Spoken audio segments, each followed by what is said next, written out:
How you doing? This is Sean McVay with Sean's Outdoor Adventures. I got all dressed up for you for this video. Actually, my kids are sleeping, so I got to take this little window of opportunity to record this video for you. This is a synopsis of the compound bows for 2020.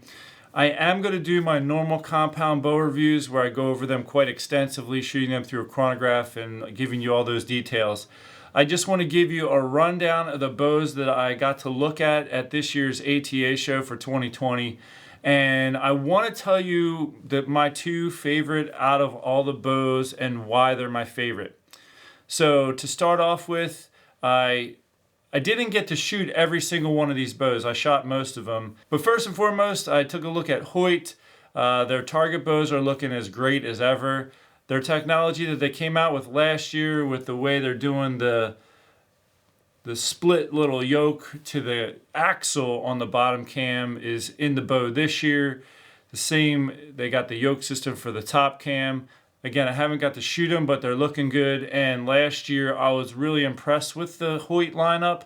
So I imagine this year I will be equally as impressed in the sense that I feel like this is the best bow that Hoyt has put out in many years. So I'll be looking forward to shooting that. Those of you who are Hoyt fans, I think will probably be delighted with what Hoyt has put out this year. After I looked at the Hoyts, I went over to the Martin booth. I did shoot the Martin. I'm not sure if this is on all of their models, but I shot like two of them, and they have a limb stop only on the bottom cam, not on the top as well. So what I noticed about the limb stop being on this one cam is you don't have the absolute solidness of a limb stop that you normally experience. You can actually pull into it a little bit. There's also a really large cushion around that limb stop. So for those of you who like a little bit of give in the back wall for like back tension shooting and stuff, you'll still be able to achieve that with that Martin setup, the way that's set up. For those of you who like a real rigid back wall, just be aware that that limb stop, being that it's on one cam and not both, it does have a little bit of movement the way they have that set up. But all in all, Martin had a nice lineup. I was really impressed with the dead in the hand feel when the shot goes off. Pretty quiet bow as well. So I usually don't get to include Martin in my reviews because they typically, no one seems to carry them near me. But definitely a nice bow, worth checking out if you have them at your local dealership. Next, I went over and checked out the Expedition bows. One thing I noticed about Expedition for this year is they exploded the riser to give rigidity. And you're seeing that more and more with a lot of these compound bow manufacturers is to help area where the riser generally flexes on its own, they've kind of bubbled it out, and that helps reduce or minimize or even eliminate that flex in the riser. So we see that on the Expedition lineup this year. I did notice Expedition also had a crossbow in their lineup, and I shot Expedition, and I actually talked to them because last year I asked if I could come to their factory. They're only 2 hours away, and film some at the factory. Well, this year they opened the doors and said, "Come on up." So we'll see when I can fit that into my schedule. But as I was saying, I shot Expedition, and it was pretty much what I expect. They're a nice shooting bow. I do like the tunability of the Expedition, and I've owned Expedition in the past. I like some of the changes they made over the last year or so, and you see a lot of those in there this year with the roller guard and with the draw length adjustability right on the cam now. Next, I took a trip over to the Gearhead booth, and I got to actually do a full review with those guys the day before I filmed this. So I got a separate video with a rundown of these models, and I even got to shoot them. And I was, actually surprised with how solid the back wall was. I wasn't expecting that. I came to full draw, and man, it was locked in. And the bows were actually nicer than I remembered. I shot them a couple years ago at the Great American Outdoor Show in Harrisburg, Pennsylvania. And at that time, I was like, but I think they've done some tweaking, and I think that their prices came down a little bit from when they originally came out. If I remember correctly, they were priced a little higher. I know that one guy I talked to, I forget his name off the top of my head, he hunts out using a saddle in Florida, And he went to the Gearhead bow because of how short it is, and it's when you're hunting out of a saddle, he finds it's easier to maneuver the bow around. So you might even be seeing more and more saddle hunters going to some of the Gearhead bows because they do make some models that are very short. Next, I went over and looked at the Obsession lineup. Now, for years, people have asked me to do reviews on Obsession, and I just haven't had the opportunity to do so because there's no dealers near me, and they weren't willing to really help me get some bows. Like I asked it, could you send a rep, or when a rep's traveling through my area, just stop and we meet up at the local bow shop and let me do that. And they said yes on the phone, but then when I called back to set it up, they wouldn't answer my calls. So that was in the past. This year, talking to the one representative who was there when I was shooting the Obsession, was saying they changed everything this year. And when I looked at the Obsessions, really the technology they have in their setup looked just like the PSEs of the last couple years. So I kind of felt like they just took the PSE bow and took that design that they have and really put that into the design of this bow for this year. That was just my opinion at first sight. It shot nice. It was a nice shooting bow. I wasn't able to test the speeds or anything, but I'll also say this at this point. Pretty much all the bows I shot this year were nice. I mean, any brand, if you're a brand specific person, I think you're going to be in pretty good shape if you want to stick with your brand. I'll get to the top two bows in just a minute and why I picked those over the rest, but still, I think the bows are really nice. I didn't get any footage of the Oneidas, but I did get to shoot an Oneida for the first time in my life. Now, I've always thought this would be a great bow if you wanted to shoot with fingers.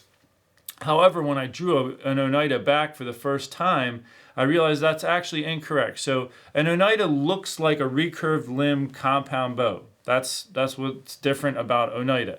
And when you draw a recurve, the whole limb bends, and in the end, you still have a good distance between the top and bottom limbs. So there's a less of an angle, less finger pinch when you're shooting like a recurve bow. With the Oneida, however, the top and bottom limb, they pivot over. By the time they're done pivoting back, the actual angle to the string is quite narrow, so it's a sharper angle. You do get more finger pinch. So I did notice that about the Oneidas. Still an interesting concept. Some people like them. They do have a very soft back wall. If you're a back tension shooter and you want to try the Oneida and you like a soft back wall, might be a good fit for you. I prefer a firmer back wall, so I'm just pointing out the observations I made.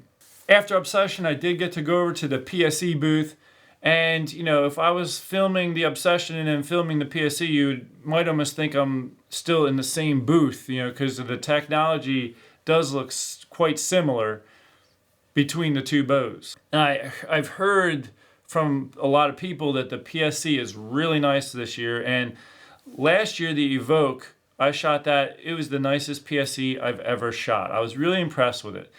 I actually wanted to shoot the PSEs. I went to the PSE shooting range with about 15 minutes left in the show on the second day. I walk up and there was like 4 or 5 PSE guys standing there. One person was shooting. I was had that little excited look on my face, I would imagine. And the one guy that was helping the guy who was shooting stepped out, said, "Excuse me." I'm like, "Oh, sorry, I guess I was a little too close for him to fit around the table." And he's like, "Can I help you?" I'm like, "Yeah, I'd like to shoot the bow." And all 4 or 5 of the guys just sat there, and not one of them moved to help me shoot a bow. And I just stood there, and I'm like, "Hello," and not one got up. So I was like, okay. So I ended up walking away. I didn't get to shoot the PSE. Not a reflection against the company, because a lot of these are volunteers, and it's the end of the day. They were tired out. I understand that, but I was a little bummed out that not one of those guys made an effort to let me shoot the PSE. I'm still going to shoot it. It's going to probably be at the local bow shop in Palo. As you probably know if you follow my channel, I picked Mathews out of the bows I shot last year, and I am excited to shoot Mathews this year. I have not had a chance to do so yet, so I did stop by the Mathews booth and film their lineup for this year. I'm imagining, I'm expecting it to be nice. And then I stopped over at Prime and Quest, to just check out their bows. Prime is sort of like a double cam looking thing. They're nice shooting bows, and they've, I think, improved over the years. It's a very smooth bow. So if you're a Prime fan, I'm sure you'll probably be happy with this year's lineup. Again, I didn't get the chance to shoot them, but they're developing that same technology with the double cam track there. Then I got to shoot the Dartin for this year. Now, Dartin was a really big name bow when I was young, like back in the 1990s. I mean, they had a lot of popularity, and I was surprised the way they were even talking about themselves. Like, back in the day, we were the Mathews of today, And Mathews, I think, gets a lot of recognition because I feel like they market really hard, real intensely. And I just think they put their brand out in a lot of places. So you kind of see the Mathews name come up, and they got some big names, people that they sponsor. So I just think, Mathew makes a great bow, but I also think their marketing approach has kind of excelled, and that's why they're such a big name bow nowadays. So it just made me laugh a little bit that the people of Dartin were kind of comparing themselves to Mathews. But, Dartin, again, a lot of these bows share very similar technologies. I shot the Dartin. I thought it was a nice bow, and I think it's equal to a lot of these bows that are out there. If you're a Dartin fan, like I've said, I don't think you'll be disappointed with this year's bow. All right, that brings me to my top 2 picks for this year, and I'll explain why they're my top 2 picks. So for this year, I did pick BowTech and Elite as my top 2 bows out of the bows I saw at the ATA show. I did shoot both bows, and I owned the BowTech Rain 7 a couple years ago, and they still have that flip disc technology, where you can go from comfort to like performance setting. And I do like the feel and the shot of the comfort setting. I didn't really like the performance setting. I didn't shoot it on the performance setting this year, but I'm familiar with it. And I'll probably do that in my more intense reviews. The reason I like BowTech and Elite is for the reasons I'm about to share. And the first reason, the reason for BowTech is they have gone to a movable cam. So you can move the cam along the axle for tuning. You don't have to shim the cam anymore. This means you don't need a bow press to fine tune your bow. Even when they had the split yoke system on the BowTech bows, you still needed a bow press to modify the yokes to get perfect tuning. So whereas you could get perfect tuning before, you needed a bow press. So that factor alone really appeals to me. And for a similar reason, that's also why I put Elite at the top of my list for this year. Again, I shot BowTech and Elite. I like the way they both felt, the whole thing. I talked to somebody else who shot a BowTech and didn't like the way it felt. So it comes down to personal preference. So you need to get out and shoot the bows. Now, the reason I like the Elite, a very similar reason, with their set technology that they have, I think that's what they call it. But theirs, you're actually moving the whole limb system, the limb pocket, and it really came from, I'm like, this is a creative idea. How did you come up with it?